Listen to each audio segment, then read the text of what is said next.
Le règne de Charlemagne. Nous sommes à la fin du 8e siècle. Les Mérovingiens depuis Clovis ont établi un royaume franc qui couvre l'essentiel de l'ancienne Gaule romaine et une partie de la Germanie, conférant ainsi aux Carolingiens une base solide pour édifier leur puissance.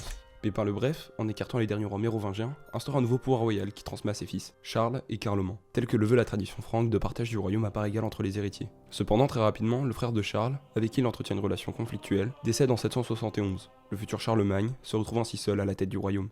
Il s'empresse de sceller une alliance étroite avec la papauté dans la continuité de son père et mène une politique ambitieuse d'expansion territoriale et de réforme religieuse. Ainsi, en 773-774, il franchit les Alpes pour soutenir le pape Adrien Ier, alors menacé par les Lombards qu'il défait rapidement lors du siège de Pavie. Il s'empare du trésor et dépose le roi Didier. Son autorité se trouve alors renforcée car il peut désormais se proclamer roi des Francs et des Lombards.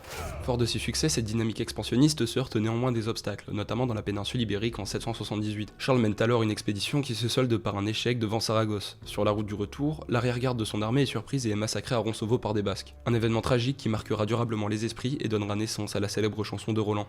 Par ailleurs, la campagne en Saxe s'avère particulièrement longue et difficile, puisque ce peuple résiste ardemment à la conquête et à la christianisation imposée par les Francs. Les guerres saxonnes débutent en 772, lorsque Charles Ier mène une expédition contre les Saxons et détruit l'Irminsul, un sanctuaire païen.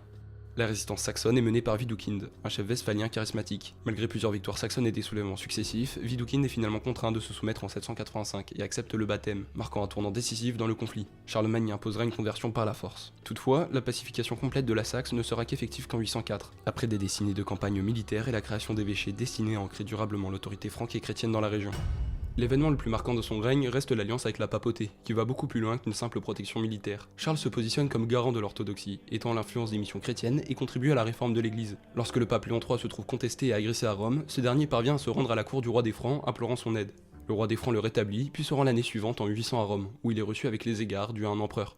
C'est finalement à la messe de cette même année qu'a lieu le couronnement impérial conféré à Charlemagne sous les acclamations de la foule. Ainsi prend forme l'Imperium Christianum, où se confondent expansion territoriale et mission sacrée.